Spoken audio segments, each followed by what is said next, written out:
welcome home, welcome to Rock Jajak. Kali ini kita masih beribadah online. Jadi Bapak Ibu yang dikasih Tuhan, tetap ada di rumah. Kami akan melayani kekasih Tuhan semuanya.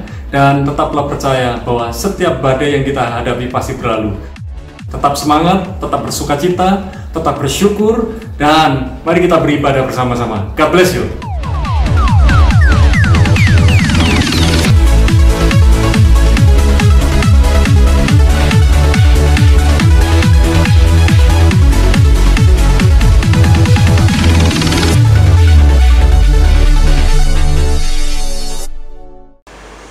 Salam jemaat Tuhan. Saya pastikan hari-hari ini kita untuk tetap memuliakan Tuhan, karena di hari-hari ini adalah waktu kita untuk dekat kepada Tuhan dan bersekutu kepada-Nya. Pembacaan firman Tuhan hari ini di dalam Mazmur pasal yang ke-16 ayat 1 dan 2. Ya Allah, sebab padamu aku berlindung. Aku berkata kepada Tuhan, Engkaulah Tuhanku. Tidak ada yang baik bagiku selain Engkau.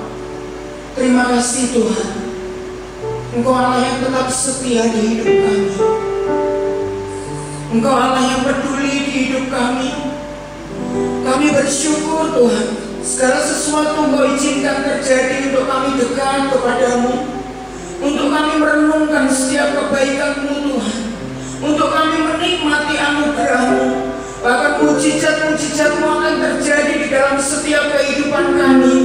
Umat-umat-Mu yang mencintai Engkau, umat-umat-Mu yang setia kepada-Mu Tuhan. Terima kasih ya Bapa, terima kasih. Kami bersyukur hari ini Tuhan, Engkau memberkati setiap kami pelayan-pelayan-Mu. Kami kuat, kami sehat karena Engkau. Begitupun juga umat-umat Tuhan yang ada di Rock Jajak ini Tuhan. Kami percaya mereka ada dalam perlindungan-Mu, mereka ada dalam proteksi-Mu Tuhan. Terima kasih ya Bapa, terima kasih. Roh Kudus yang tetap memberi penghiburan mereka. Apapun yang terjadi di dalam kehidupan, usaha, pekerjaan, ajar mereka untuk tetap melekat kepada-Mu Tuhan, karena Engkau punya rencana yang indah di dalam kehidupan kami. Terima kasih ya Bapa, terima kasih. Oleh sebab itu Bapa, kami hari ini bersatu hati untuk Tuhan berdoa untuk virus yang hari ini melanda negeri kami Tuhan, untuk virus yang melanda dunia ini Bapa. Terima kasih Bapa, kami percaya tangan-Mu yang akan berkarya di negeri kami, tangan-Mu yang akan bekerja Tuhan untuk bangsa kami, karena Engkau ada di bangsa kami. Bangsa kami adalah biji mata-Mu Tuhan. Terima kasih Bapa, terima kasih. Inilah ucapan syukur kami, seruan kami pagi ini Tuhan. Kami habiskan ibadah raya hari ini hanya di dalam satu nama, Yesus Kristus yang ajaib. Haleluya, amin.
Allah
kita. Amin.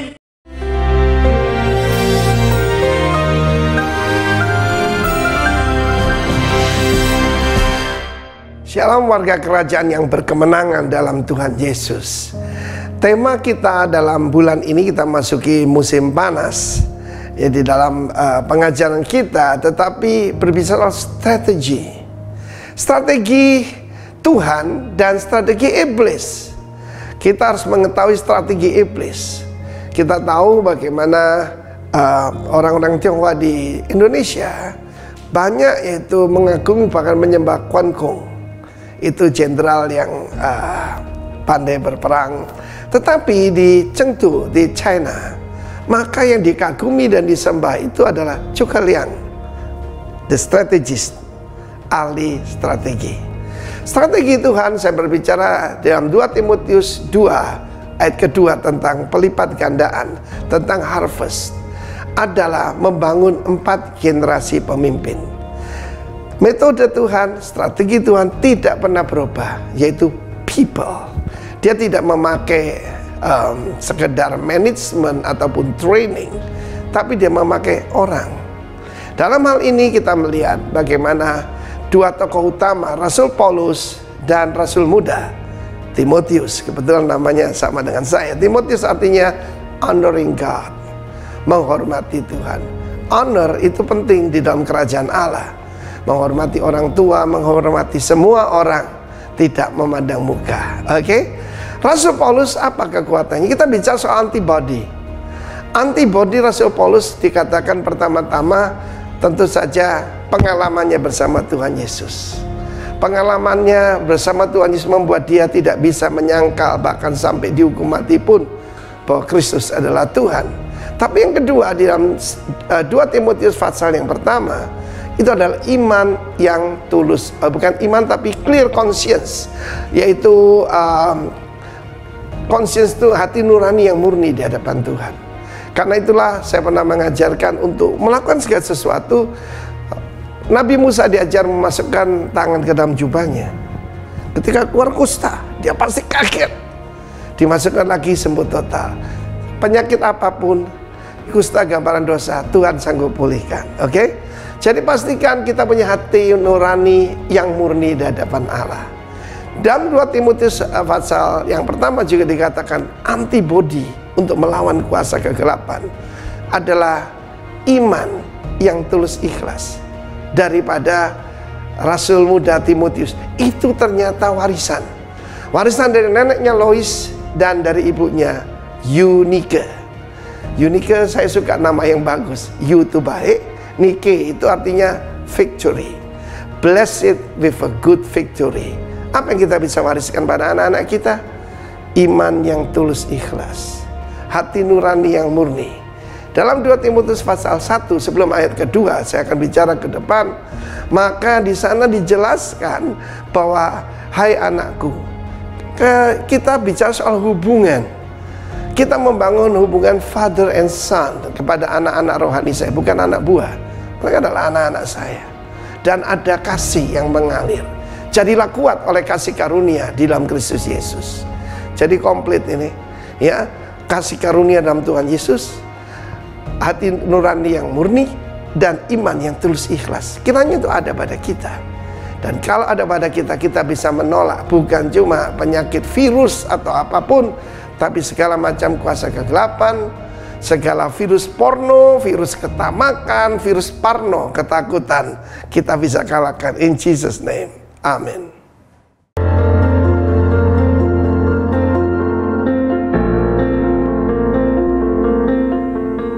Shalom warga kerajaan Allah. Dalam Kingdom Message di bulan April 2020 ini, saya menyampaikan pesan mengenai strategi. Kehidupan kita perlu melakukan strategi. Mengapa? Coba perhatikan kalau kita melihat orang bermain catur, atau pertandingan sepak bola, atau bola basket, dan pertandingan-pertandingan olahraga lainnya. Mereka melakukan strategi.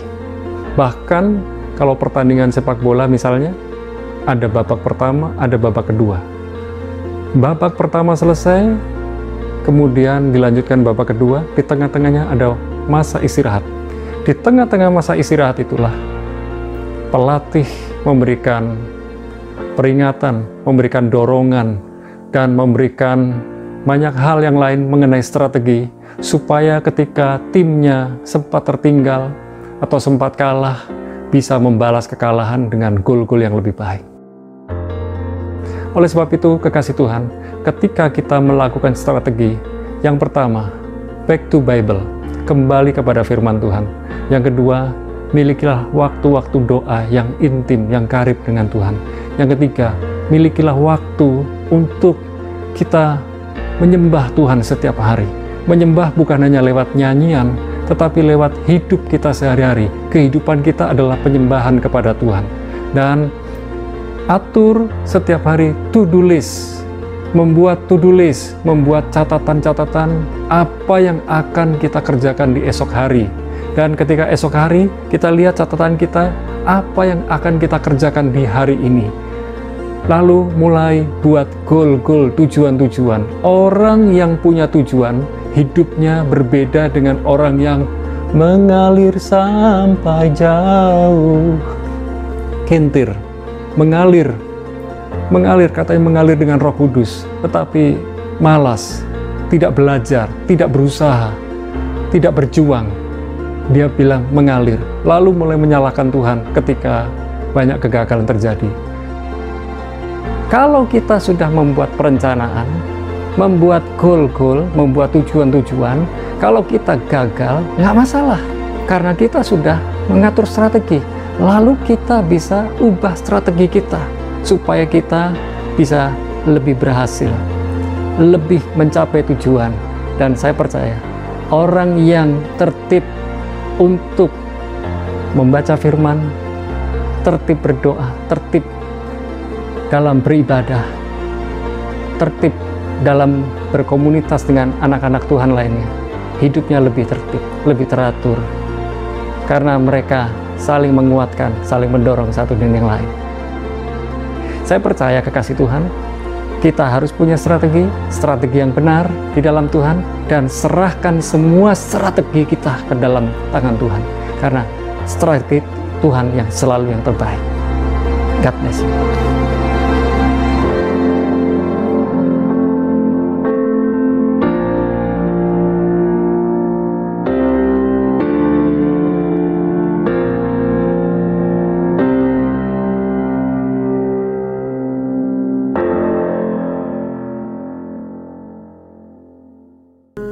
Hanya Engkau Tuhan kebenaran kami.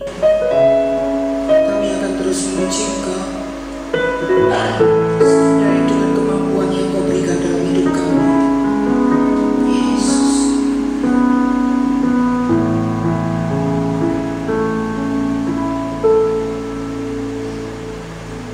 Yesus, Kau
kasih setiamu tidak pernah berubah, dulu, sekarang, sampai selama-lamanya.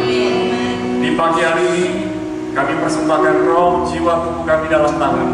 Karena kami percaya, seluruh hidup kami, aspek kehidupan kami, apapun yang kami lakukan, Tuhan tahu. Tuhan melihat, Tuhan mengerti, Tuhan memahami, dan kami percaya perlindungan-Mu, kami percaya pengurapan-Mu, kami percaya pembelaan-Mu, kami percaya pertolongan-Mu selalu ada buat kami. Oleh sebab itu, biar telinga kami mendengar firman-Mu, hati kami terbuka, dan mata kami melihat rancangan-rancangan Tuhan yang terbaik. Tuhan sudah sediakan buat kami. Dalam nama Yesus kami bersyukur dan sudah berdoa, sama-sama katakan amin. Shalom kekasih Tuhan, dimanapun kekasih Tuhan berada, baik yang ada di tempat ini maupun yang ada di rumah-rumah. Saya percaya bahwa setiap rencana Tuhan buat kita adalah rencana yang terbaik. Jangan pernah berpaling dengan apa yang dikatakan orang-orang kepada kita. Jangan sampai kita tergoda dengan hoax-hoax, karena hari-hari ini banyak hoax dilontarkan oleh orang-orang tertentu karena mungkin mereka kurang kerjaan. Tetapi hari ini pahami bahwa segala yang terbaik Tuhan sudah sediakan buat kita. Oleh sebab itu kita membutuhkan hikmat, kita membutuhkan strategi. Dan salah satu hal yang perlu kita lakukan dalam setiap hari adalah membaca firman. Dan salah satu renungan yang bisa kita perhatikan ada Kingswood, bulan April sudah ada. Bila mana Jemaat Roh Jajak membutuhkan bisa menghubungi Pak Markus dan Bu Yohana. Nah, dalam tema Wisdom and Strategy ini, saya mau sharing buat kita semua bagaimana kita dapat meminta hikmat kepada Tuhan, bagaimana kita memakai hikmat, dan bagaimana kita mengatur strategi. Tadi sudah disampaikan oleh Bapak Senior Pastor kita, Timotius Arifin, bagaimana kita mengatur strategi, dan saya tadi sampaikan dalam Kingdom Message juga mengenai strategi. Nah, kita lihat dari sebuah ayat firman Tuhan. Saya ambil dari bahasa Inggris terlebih dahulu, Matius 13 ayat 13 dalam NIV, International Version. Dikatakan, "This is why I speak to them in parables. Though seeing, they do not see. Though hearing, they do not hear or understand." Dalam bahasa Indonesia, Matius 13 ayat 13 dikatakan, "Itulah sebabnya aku berkata-kata dalam perumpamaan kepada mereka." Parables, perumpamaan. Lalu dikatakan, karena sekalipun melihat, mereka tidak melihat, dan sekalipun mendengar, mereka tidak mendengar dan tidak mengerti. Ada banyak orang melihat, tapi tidak paham. Ada banyak orang mendengar, tapi tidak mengerti. Satu hal yang saya ambil, saya pilih, saya putuskan, saya memilih menyaring apa yang saya dengar, apa yang saya lihat. Dan ketika di WhatsApp group dan lain sebagainya dari teman-teman berkirim, kalau ada video-video kok ini videonya viral, saya perhatikan dan saya tidak buru-buru membagi, termasuk message-message tentang penyakit, tentang anjuran kesehatan, tentang ini dan itu. Saya tidak buru-buru, saya harus baca, saya harus cek. Kadang-kadang saya cek lewat Google Lens, saya cek apakah itu hoax atau tidak lewat Google dan lewat media-media yang lain. Jadi saya tidak ingin hati saya dipenuhi dengan sampah, dan saya tidak mau mengumpulkan sampah dalam kehidupan saya. Nah, berbicara mengenai wisdom and strategy, wisdom itu hikmat, strategi itu strategi. Yesus sering memberikan perumpamaan kepada pendengarnya, dan Yesus mau melihat respon dan reaksi apa dari pendengarnya.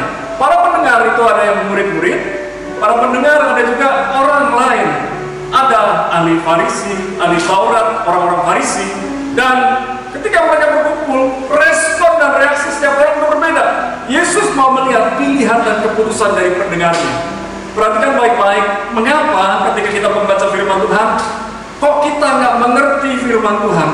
Kita perlu selidiki ayat sebelumnya dan ayat sesudahnya, pasal sebelumnya, pasal sesudahnya. Kadang-kadang dari perjanjian baru kita perlu melihat apa yang ada di perjanjian lama. Dan ketika kita mulai perhatikan apa yang ada di dalam firman Tuhan, kadang-kadang kita perlu cek apakah itu sebuah tradisi, apakah itu sebuah sejarah, atau apakah itu sebuah fakta. Kita perlu cek. Dan ternyata menggali firman Tuhan, apa yang kita baca hari ini, minggu minggu depan kita baca firman yang sama, kita bisa mendapatkan rema yang berbeda. Dan itu butuh hikmat dari Tuhan. Nah, kekasih Tuhan, dibutuhkan hikmat Tuhan untuk memahami perumpamaan. Dibutuhkan keintiman dengan Tuhan untuk memperoleh hikmat Tuhan. Saya percaya kita semua butuh hikmat Tuhan. Apalagi di hari-hari ini, sangat membutuhkan hikmat Tuhan. Saya selalu mendorong orang lain dengan kalimat begini: bersemangatlah di dalam hikmat Tuhan. Banyak orang bersemangat, kadang-kadang bersemangat tapi tanpa pikir panjang. Yang penting semangat. Semangat itu penting, tapi bersemangat dalam hikmat Tuhan itu sangat penting. Banyak orang antusias. Antusias itu diambil dari kata entheos. En di dalam, theos Tuhan, di dalam Tuhan. Jadi orang yang bersemangat itu di dalam Tuhan. Kalau kita bersemangat, semangat kita menular kepada orang lain. Tetapi Tuhan mau kita bersemangat di dalam hikmat Tuhan. Dan yang namanya hikmat itu diperoleh lewat keintiman. Kalau kita hidup dengan Tuhan, kita bergaul karib dengan Tuhan. Kalau kita punya waktu untuk membaca firman Tuhan, kita menyisihkan waktu untuk baca firman Tuhan, merenungkannya siang dan malam, maka kita dapat hikmat dari Tuhan. Kita dapat pengetahuan yang terbaik dari Tuhan. Dan Bible, Alkitab, selalu up to date, dulu, sekarang, sampai selama-lamanya. Bicara wisdom and strategy, dalam bahasa Indonesia, Kamus Besar Bahasa Indonesia, hikmat diterjemahkan sebagai kebijakan dan kearifan. Jadi orang yang berhikmat itu bijak, arif. Dalam bahasa Ibrani, hokmah, hikmah. Dalam bahasa Arab, hikmat, hokmah, hikmah sama. Lalu strategi dalam Kamus Besar Bahasa Indonesia ditulis rencana yang cermat mengenai kegiatan untuk mencapai sasaran khusus. Saya mendorong kasih Tuhan, milikilah strategi. Mengatur kehidupan kita butuh strategi. Setiap hari butuh strategi. Dan yang namanya strategi dan hikmat itu bekerja sama, berjalan seiring. Hikmat dan strategi itu selalu kita butuhkan. Dan hikmat serta strategi adalah cara Tuhan menyatakan rencananya. Tahukah Bapak Ibu, seminggu sebelum Yesus bangkit, Yesus diulur-ulurkan, Yesus naik keledai. Dan tahukah kekasih Tuhan, keledai itu binatang bebal, masih enak naik kuda daripada keledai. Tetapi Tuhan pakai keledai, binatang yang susah diatur, dan dia tunggangi. Dan banyak orang ketika menyambut Yesus berkata, Hosana, Hosana, artinya selamatkan kami, selamatkan kami. Mereka menyanjung Yesus begitu luar biasa. Tetapi itu hari Minggu, dia lulukan dengan Palem, sehingga hari ini banyak orang merayakan Minggu Palem. Dan gak lama kemudian hari Jumat, salibkan dia. Dari mulut yang sama bisa Hosana, tapi dari mulut yang sama bicara salibkan dia. Orang yang berhikmat tidak akan mudah berubah. Orang yang berhikmat akan tetap kokoh di masa sukar. Orang yang berhikmat tetap mengandalkan Tuhan, sekalipun orang berkata tinggalkan Tuhanmu, tetapi percayalah di dalam Tuhan selalu ada hikmat yang ajaib, hikmat yang luar biasa. Ada hal-hal yang tidak terduga dalam kehidupan kita. Haleluya! Hari ini ada banyak orang takut, banyak orang khawatir. Patahkan kekhawatiranmu, patahkan ketakutanmu, patahkan kecemasanmu, patahkan kepanikanmu, patahkan semuanya, patahkan di dalam hikmat Tuhan, di dalam kuasa Tuhan, di dalam rencana-rencana Tuhan. Segala sesuatu pasti ada waktunya. Segala badai yang terjadi pasti selesai.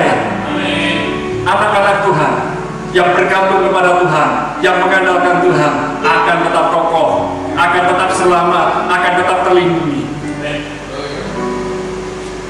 Lalu, mengapa saya butuh hikmat dan strategi? Siapa yang butuh hikmat dan strategi? Saya butuh, kita semua butuh. Yang pertama bisa kita pelajari, hikmat memelihara hidup. Pengkhotbah 7 ayat 12 kita baca bersama-sama. Karena perlindungan hikmat adalah perlindungan uang. Karena perlindungan hikmat adalah seperti perlindungan uang. Wow, ternyata orang berhikmat disamakan dengan orang beruang. Perlindungan hikmat, perlindungan uang. Dan beruntunglah yang mengetahui bahwa hikmat memelihara hidup pemilik-pemiliknya. Orang yang punya hikmat, orang yang bergaul dengan Tuhan, orang yang berjalan bersama dengan Tuhan, hidupnya dipelihara Tuhan. Alkitab di dalam Amsal sering menggambarkan, sering menyatakan bahwa hikmat itu adalah Tuhan sendiri. Hikmat itu adalah pribadi Tuhan sendiri. Jadi, kalau kita bergaul dengan Tuhan, maka kita pasti beroleh hikmat Tuhan. Dan kalau kita bergaul dengan Tuhan dan beroleh hikmat, maka hikmat itu memelihara hidup kita. Ada bedanya orang berani dengan orang nekat. Orang berani itu ada hitungannya, ada perhitungannya, itu pakai hikmat. Orang berani.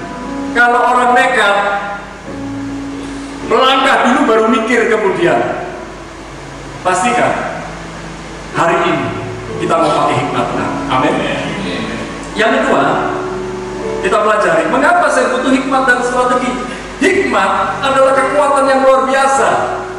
Dikatakan demikian, Pengkhotbah 9 ayat 16, kataku, hikmat lebih baik daripada keperkasaan, tetapi hikmat orang miskin dihina dan perkataannya tidak didengar orang. Satu kali, Jack Ma masih miskin. Jack Ma yang punya Alibaba.com, dan dia hari-hari ini menyumbang untuk Indonesia luar biasa banyak.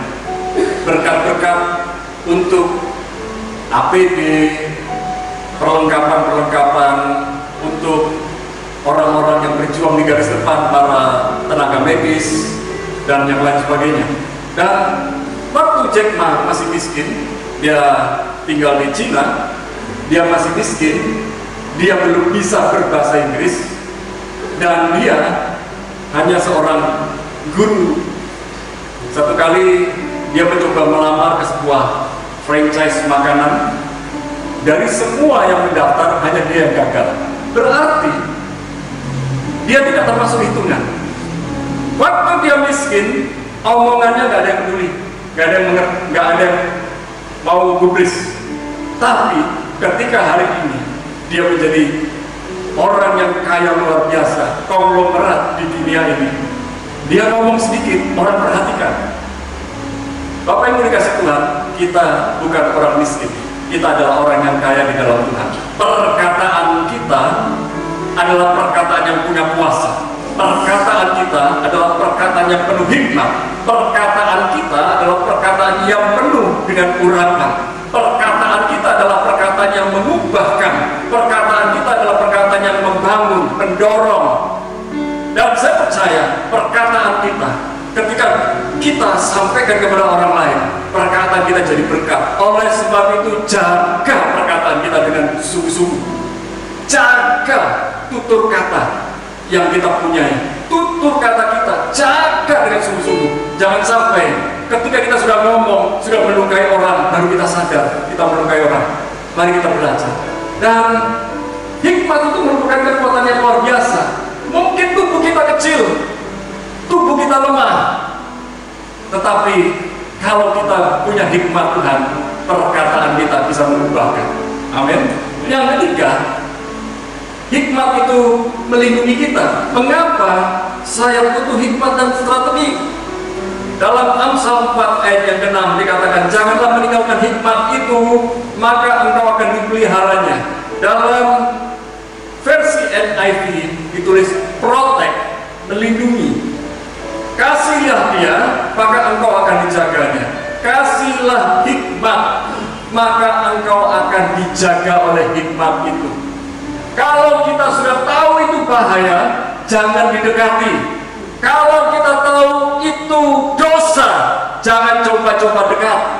Kalau kita tahu itu malah bahaya, segera lari. Kita butuh hikmat Tuhan. Hikmat Tuhan tidak pernah terlambat diberikan buat kita. Hikmat Tuhan selalu tepat waktu.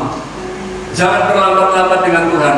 Tuhan itu mengasihi kita. Tuhan punya berbagai macam cara untuk menarik perhatian kita, supaya kita datang kepada Tuhan, supaya kita mendengar titah-titahnya, supaya kita mendengar berita-beritanya, supaya kita mendengar, mematuhi apa yang Dia rancangkan buat kita. Yang keempat, mengapa saya butuh hikmat dan strategi? Ada nasihat dalam hikmat.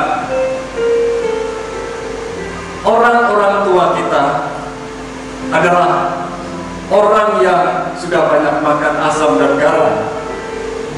Tetapi firman Tuhan usianya lebih senior daripada orang-orang tua kita. Dan ternyata Alkitab tidak pernah jadul, tidak pernah ketinggalan zaman, selalu up to date dengan zaman now.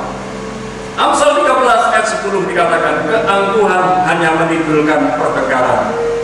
Bagaimana sebuah pertengkaran terjadi?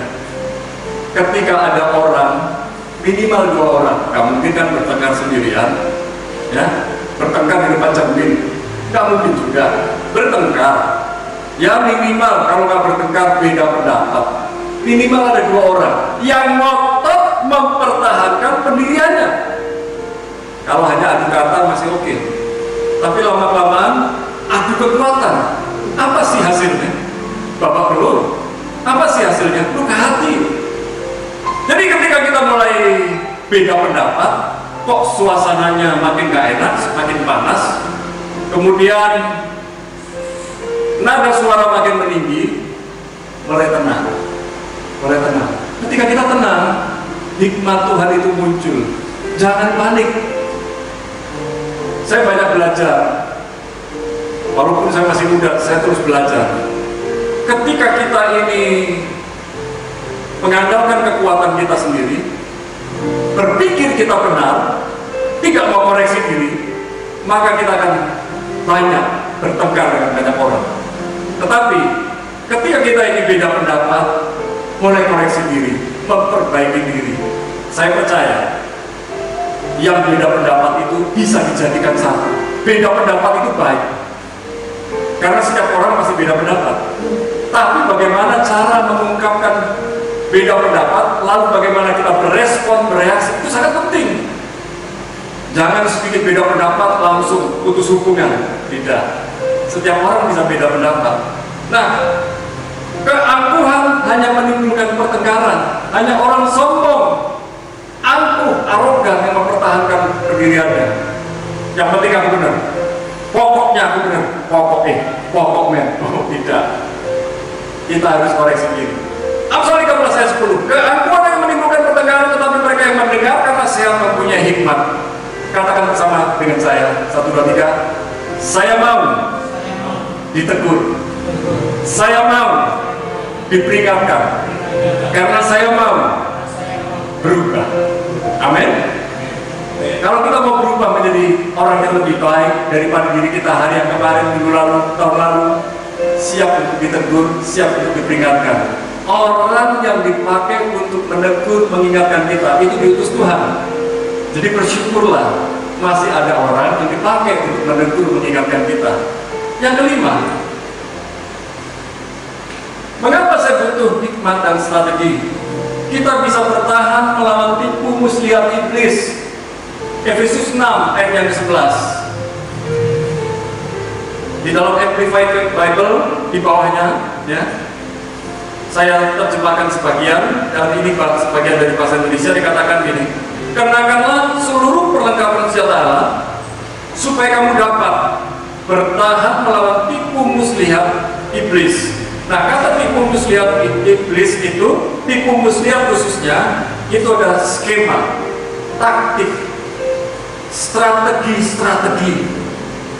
Iblis punya strategi. Dan deceit, tipuan-tipuan. Jadi ada skema, ada pola. Iblis itu tahu kelemahan kita di mana. Sekali lagi, iblis tidak maha tahu, tapi iblis itu tahu. Karena iblis pernah menjajah kita, karena iblis pernah memperbudak kita. Dan ketika iblis tahu kita ini lagi bengong, dia kontak dengan teman-temannya. Dulu bosnya siapa? Lalu tanya sama rekannya, oh kamu, apa yang harus kita panahkan kepada dia supaya dia jatuh dalam dosa lagi?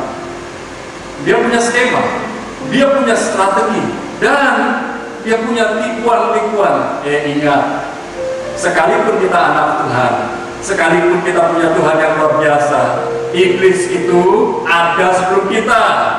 Dia juga punya hikmat. Dan ketahuilah, ada 3 macam hikmat di dunia ini. Hikmat dari Tuhan, itu yang harus kita pakai. Hikmat manusia, itu kadang menyesatkan, tetapi hikmat iblis pasti menyesatkan. Ya, hikmat manusia, contoh, tidak ada yang namanya bekas orang tua. Yang ada bekas suami, bekas istri. Hormatilah orang tua. Itu hikmat manusia. Itu salah. Memang tidak ada bekas orang tua, tapi jangan sampai menjadi bekas suami, bekas istri. Kok itu yang ditekankan? Yang berikut, bagaimana saya memperoleh hikmat dan strategi? Yang pertama, Tuhan itu memberi hikmat. Siapa yang butuh hikmat? Tuhan itu memberi hikmat buat kita. Amsal 2 ayat 6 bilang begini, karena Tuhanlah yang memberikan hikmat, karena Tuhanlah yang memberikan hikmat, karena Tuhanlah yang memberikan hikmat, hikmat yang terbaik, hikmat yang luar biasa, hikmat yang ajaib, hikmat yang memecahkan solusi, hikmat yang tiada taranya, itu dari Tuhan. Dari mulutnya datang pengetahuan dan kepandaian. Siapa sangka orang yang zaman SD pernah nggak naik kelas, ternyata sekarang bisa jadi guru besar di UI, profesor lah. Jangan pikir orang yang pintar pekerjaannya berhasil. Pintar di sekolah, juara kelas terus, tetapi ketika bekerja gagal. Orang yang SD pernah nggak naik kelas dan sekarang jadi guru besar di UI, namanya Prof. Renat Kasali. Dia bikin rumah perubahan, dia bikin buku-buku yang banyak, dia seminar di sana sini, mengajar tentang ekonomi, manajemen, dan banyak hal.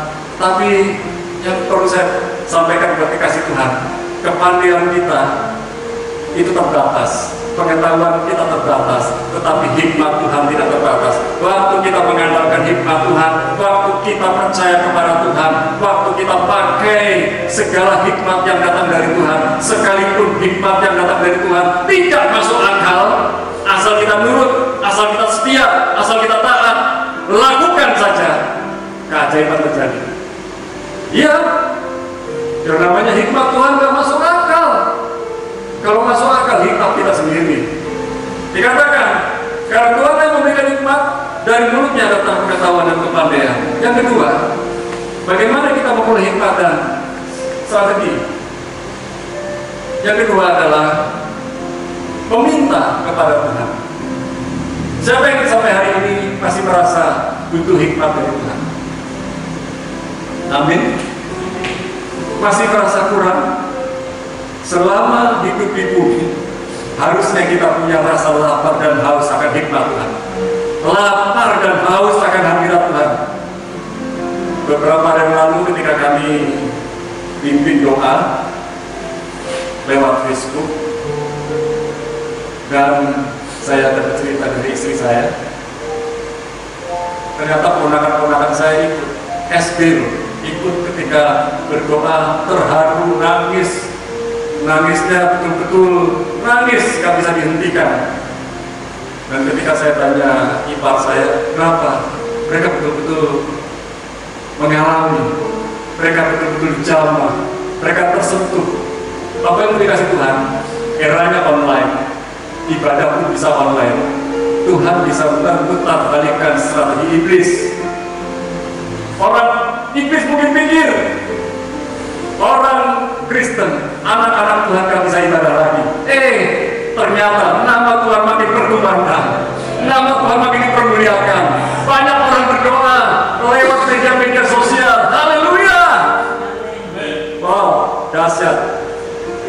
Hikmat dan strategi Tuhan jauh lebih dahsyat daripada iblis. Iblis pikir kalau Yesus mati, disalibkan dan mati, selesai. Ya, Yesus memang ngomong, Tetelestai, sudah selesai tugas Yesus di bumi. Karena ketika Yesus ada di dalam bumi, dia memberitakan kepada orang-orang mati, akulah juru selamat, memperkenalkan diri. Dan hari yang ketiga dia bangkit, iblis kalah. Dan hari ini strategi iblis adalah supaya kita meninggalkan Yesus lewat sakit penyakit, lewat virus. Tuhan tidak pernah memberikan virus, tidak pernah sekalipun. Tetapi di balik virus, Tuhan dapat berkarya luar biasa. Amin. Nah, Yakobus 1:5 dikatakan, tapi apabila di antara kamu ada yang kekurangan hikmat, saya selalu berkata dalam diri saya butuh hikmat Tuhan.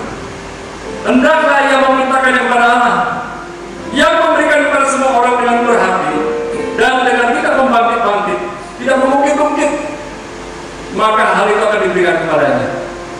Tuhan itu murah hati. Minta hikmat pasti diberi. Yang ketiga, hiduplah takut akan Tuhan. Amsal 1:7 dikatakan, takut akan Tuhan adalah permulaan pengetahuan. Mau peroleh pengetahuan, mau peroleh hikmat, takut akan Tuhan. Tetapi orang bodoh menghina hikmat dan didikan.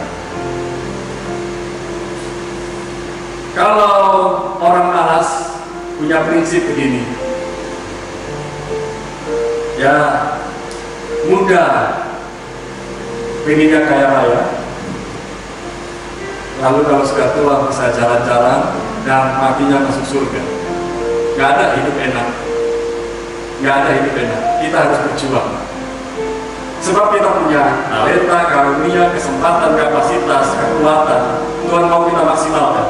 Kalau kita nggak maksimalkan, Tuhan akan ambil itu semua diberikan kepada orang lain. Percayalah, jangan berpikir kalau kita WFH, work from home, lalu enak-enak tidur-tidur, kan? Tuhan mau kita kreatif dari rumah. Tuhan mau kita produktif dari rumah. Tuhan mau kita melipat gandakan apa yang sudah Tuhan taruh dalam hidup kita. Dan saya percaya semua ini akan berakhir. Dalam artian badai, masalah yang sedang kita hadapi, ini musiman akan berakhir. Amin. Kapan itu akan berakhir? Kita berdoa bersama, pasti akan berakhir. Haleluya. Nah, orang beriman akan belajar dari pengalaman hidup orang lain. Jangan hanya belajar dari kesalahan-kesalahan kita. Udah kita salah, kita belajar. Ternyata salah lagi, belajar lagi. Salah lagi, belajar lagi. Itu baik.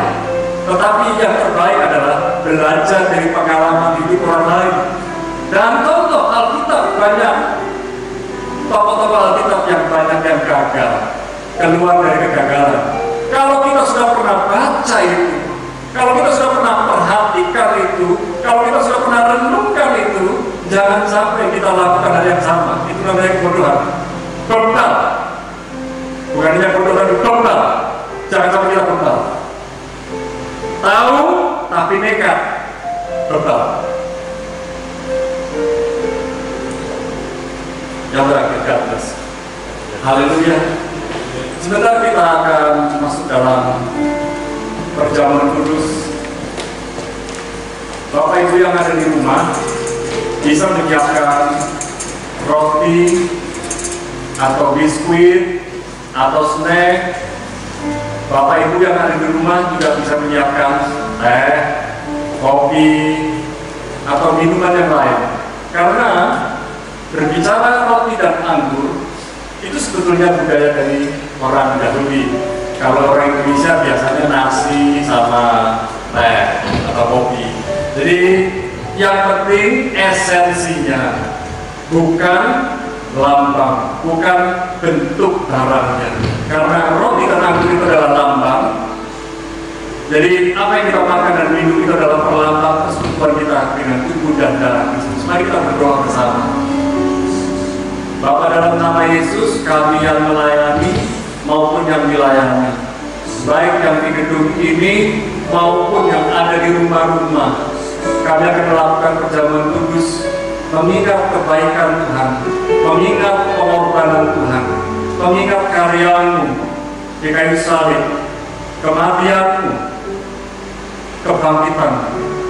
Kami percaya, kami sudah melihat contoh.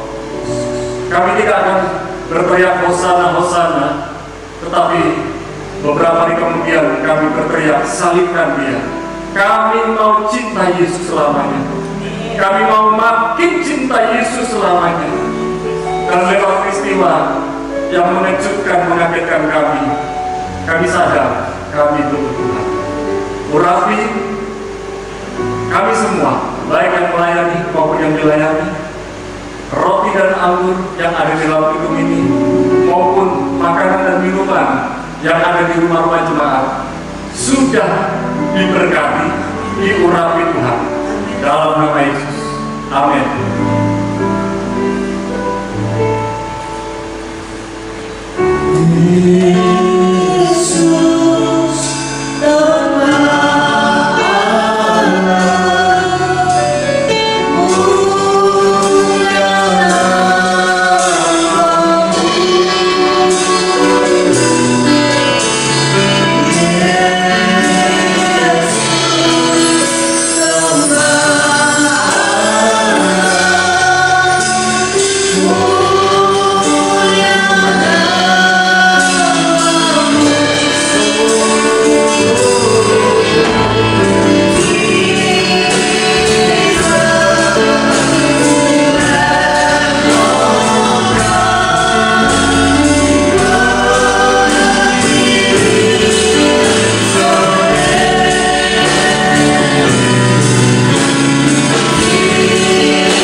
Baik yang di tempat ini maupun yang ada di rumah-rumah sudah mempersiapkan makanan dan minumannya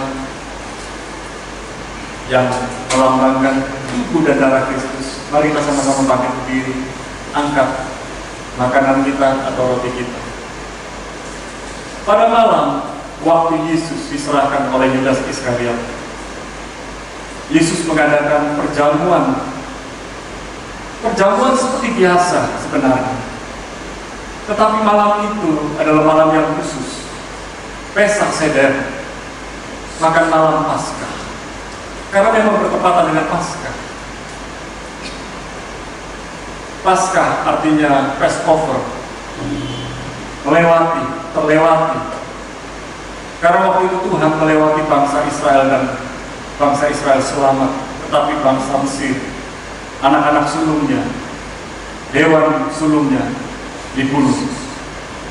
Dan kita punya anak domba Allah, Yesus Kristus Tuhan. Dan Yesus mengambil roti seperti kita mengambil makanan kita. Yesus memecah-mecahkannya, menyobek-nyobeknya, membagikan kepada para murid dan dia berkata, "Makanlah ini menjadi peringatan akan aku. Inilah tubuhku yang terpecah-pecah tadi." Apakah saudara percaya bahwa roti atau makanan yang kita pegang saat ini adalah persekutuan kita dengan tubuh Kristus. Amin. Mari kita makan dengan iman dalam nama Yesus.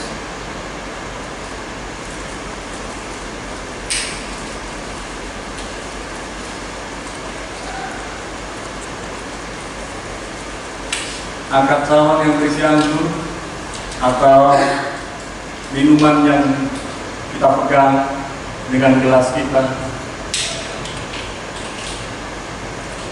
Sesudah makan, Yesus mengambil cawan yang berisi anggur. Tradisi mengajarkan cawan itu dibagikan silih berganti.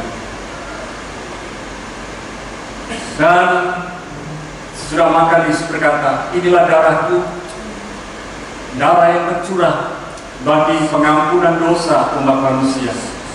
Apakah kasih Tuhan menyadari bahwa darah Yesus sudah menyucikan, menguruskan kita, Amin. melayakkan kita, Amin. menyembuhkan kita, Amin. memulihkan kita?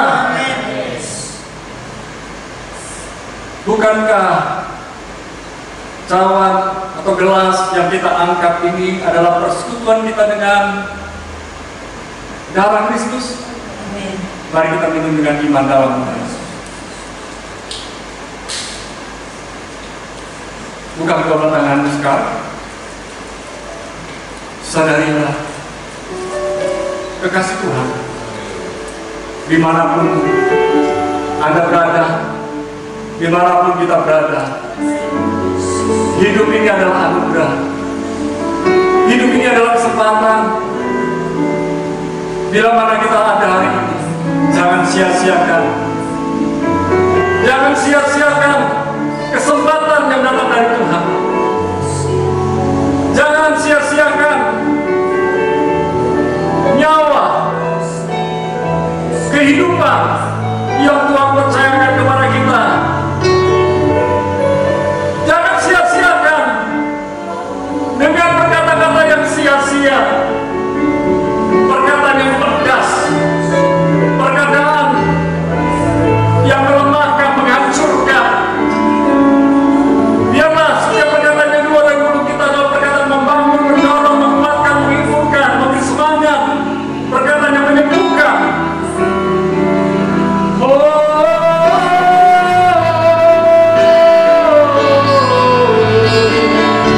Terima kasih waktu dan darahmu, Tuhan.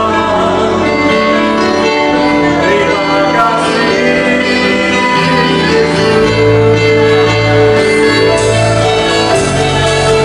Pengampunanmu,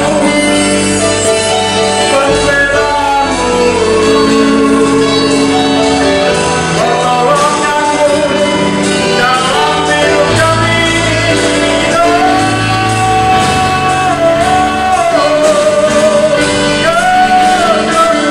kau berikan, pemulihan, kerajaan dan menjadimu.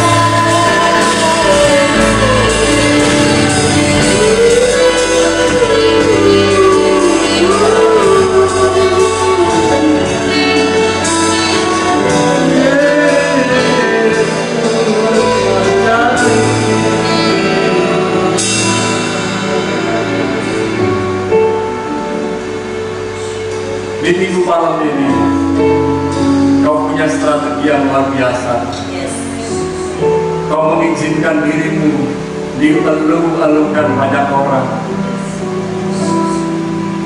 Padahal hamba tahu kau Tuhan yang tidak pernah mau tampil, tidak pernah mau dikenal dengan cara sembarangan. Dalam mujizat-mujizatmu, kau Tuhan yang selalu berkata, pulanglah dan jangan berdosa lagi.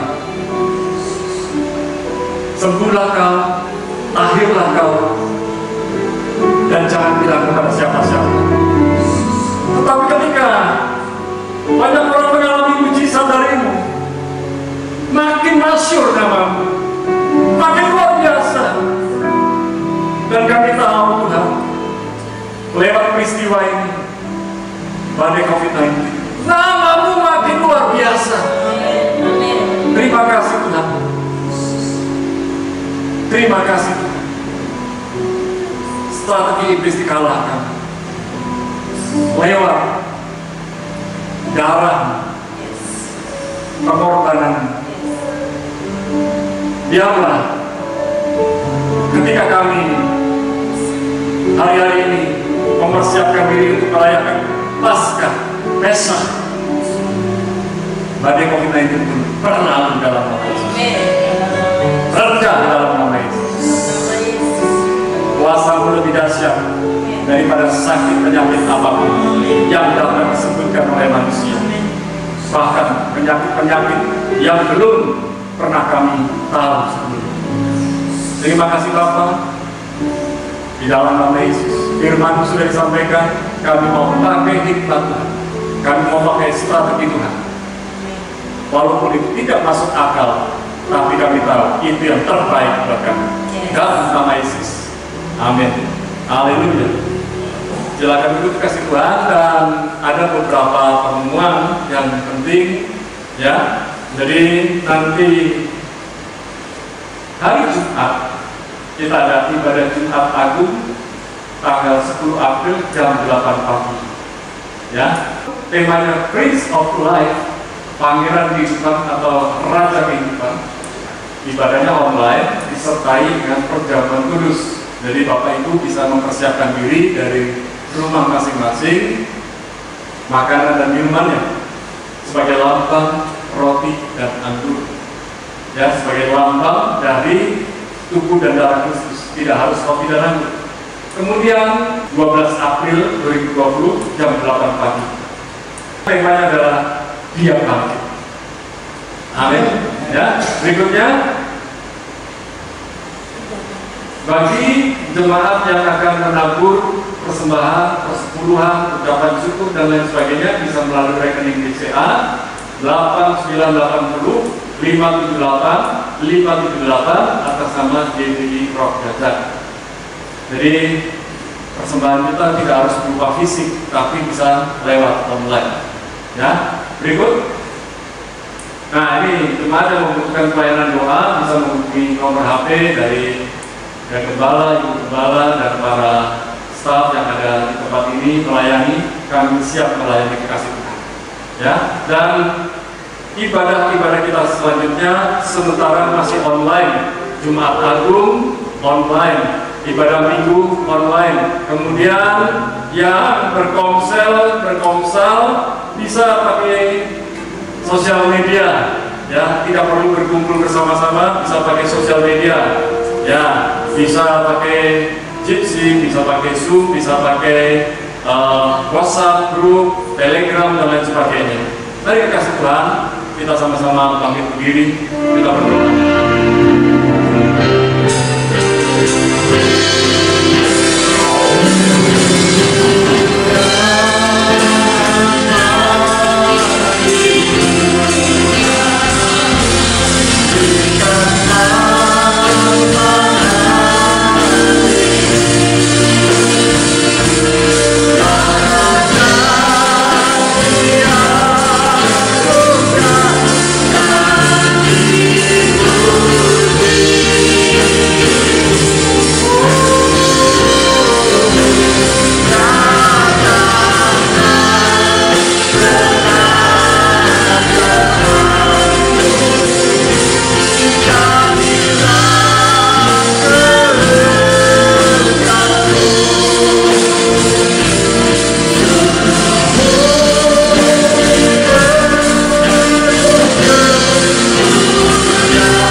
Mari kita berdoa bersama. Bapa, dalam nama Yesus, bagi jemaat kekasih Tuhan yang sedang berulang tahun, sepanjang minggu ini yang berdoa, bertambah usia, bertambah hikmat, bertambah cinta Tuhan, bertambah cinta keluarga, dan bertambah mencintai sesama, melayani Tuhan dan melayani sesama. Hamba berdoa pula bagi kekasih Tuhan yang sedang sakit. Tuhanlah kesembuhan, pemulihan. Tuhan adalah Yehova Rafa, Dia Yesus menyembuhkan.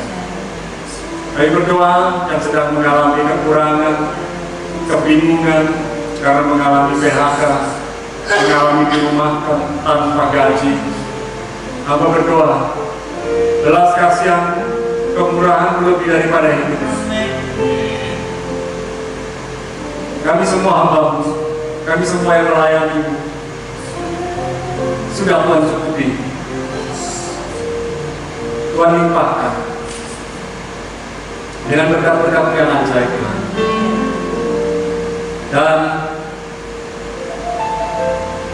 kami percaya rancangan terbaik Tuhan sudah sediakan buat kami. Oleh sebab itu, kekasih Tuhan, angkatlah kedua tanganmu.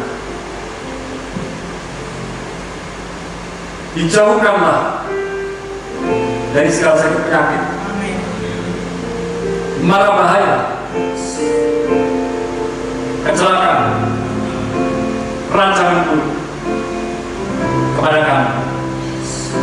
Tapi datanglah segala yang terbaik dari Tuhan. Di dalam nama Yesus, segala berkat dari Bapa, Putra, dan Roh Kudus turun atas kami semua, dan sama-sama katakan amin. Tuhan Yesus memberkati. Sampai jumpa di ibadah online selanjutnya. God bless you.